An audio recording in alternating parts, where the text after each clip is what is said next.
ቅድሚ ምዝራብኩም ንባዕልኩም ሰለስተ ሕቶታት ሕተቱ ይበሃል። ኣድላይ ድዩ? ጠቃሚ ድዩ? ለውጢ የምጽእ ድዩ? መዓዝ እንታይን ከመይን ምዝራብ ከም ዘለዎ ዝፈልጥ ሰብ ዝኾነ ሰብ ደው ከብሎ ይኽእልን። ቃላት ልክዕ ከም መሳርሒ እዮም።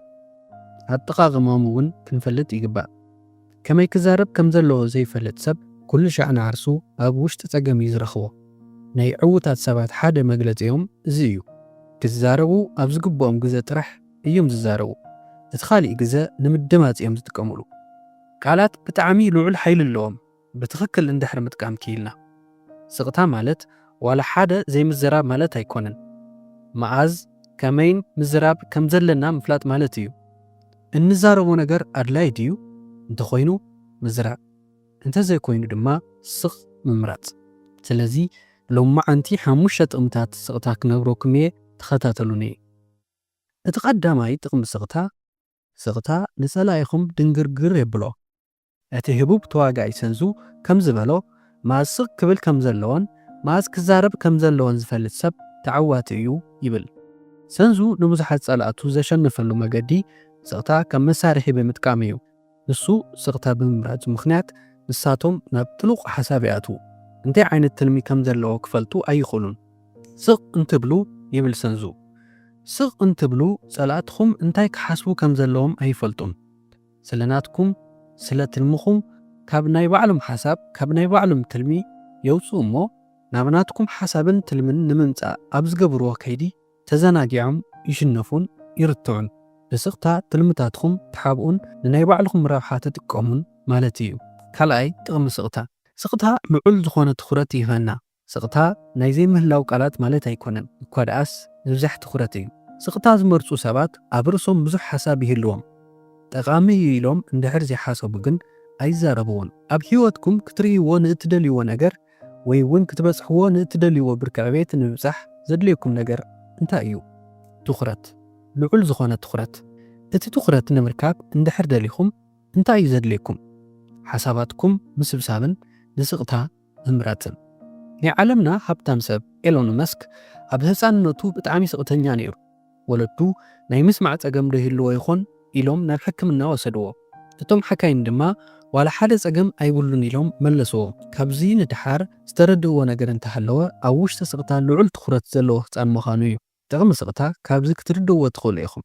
ስቕተኛ እንትትኾኑ ልዑል ትኹረት ኣለኩም ማለት እዩ።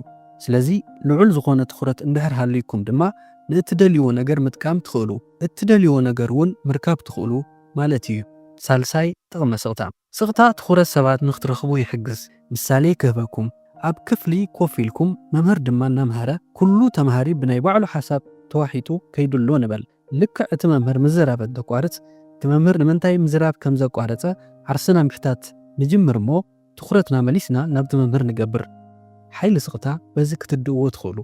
ህድእ ኢልና ክንፈልጦ ንኸውን ዳ እምበር ኣብ ዕለታዊ መነባብሮና ስቕ እንትንብል ትኹረት ሰባት ንረክብ። ትኹረት ሰባት ምርካብ ጥራሕ ዘይኮነስ ንኽንዝከር እውን ንኽእል። ራብዓይ ጥቕሚ ስቕታ፣ ብስቕታና ሰባት ኣባና ዘለዎም ኣመኔታ ይውስኽ። ዕዉታት ንምዃን እንትንሓስብ ምስ ዕዉታት ምርኻብና ኣይተርፍን። ምስኦም ዘለና ርክብ እነጠናኽሮ ብሓይሊ ስቕታ እዮም። ምስ ዕዉታት ሰባት ርክባትና ምጥንኻር እንትንደሊ ስቕታ ንጥቀም። ስቕ ኢልና ንዳምጾም። እዚ ብኣቶም ኣመኔታ ይፈጥር። ንሳቶም እውን ንዓና ምኽባር ይጅምሩ። ካብ ካልኦት ሰባት ኣብሊሶም ኣብ ርእሶም ንዓና ይቕምጡና። ንዓና ዘለዎም ኣመለኻኽታ ልዕል ይብል። መብዛሕትኡ ዕዉታት ሰባት ስቕ ኢሎም ኣይልፍልፉን። ስቕ ኢሎም እዮም ዝምልከቱ። ኣብ ቀረቦም ኣብ ከባቢዮም ዘለዉ ሰባት ይዕዘቡ። ሓይሊ ስቕታ ካብኣቶም ክንምሃር ንኽእል። ሓምሻይ ጥቕሚ ስቕታ ንልዝብ ኣዝዩ ጠቓሚ እዩ። ሓደ ሰብ ስቕ እንትብል እንታይ እናሓሰበ ኢልኩም ምሕሳብ ትጅምሩ። ስለዚ ስቕታ ተጠቐሙሉ እሞ ኣብ ልዝብ እንድሕር ኣለኹም ስቕ በሉ። ንሱ እንታይ እናሓሰበ ኢሎም ሓሳቦም ክሳብ ዘተኩሩ ተጸበዩ። ሕዚ ንምሳሌ ስራሕ ንኽትቁጸሩ ኬድኩም ንበል። ደሞዝ ንምዝርራብ እንትጅምሩ መጠን ደመዝኩም እንድሕር ንይስኩም እሺ ወይ እውን እምቢ ኣይትበሉ፣ ጸጥ በሉ ንኣናእሽተይ ሰከንዳት። እዚ ስቕታ ተቓራኒ ንዝኾነ ሰብ ልዑል ዝኾነ ዘይምምችቻይ ስምዒት ይፈጥረሉ። እዚ ስቕታ ንምስባር ክብሉ እውን ምውራይ ይጅምሩ። ዘውሪዎ ግን ብዘይ ምኽንያት እዩ። እዚ ድማ ኣብ ዝርርብ ውሽጢ ንስኻትኩም ልዑል ዝበለ ቦታ ወይ እውን ስልጣን ናባኹም ይዘውር። ክቡራት ተመልከቲ ሓንቲ መቕሽሽ ጥቕሚ ስቕታ እስቲ ክውስኸልኩም።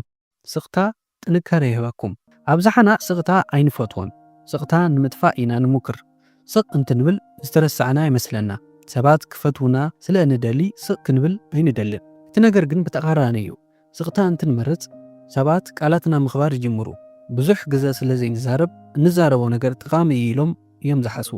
እዚ ድማ ሰባት ስለና ዘለዎም ኣተሓሳስባ ልዕል ይገብሮ።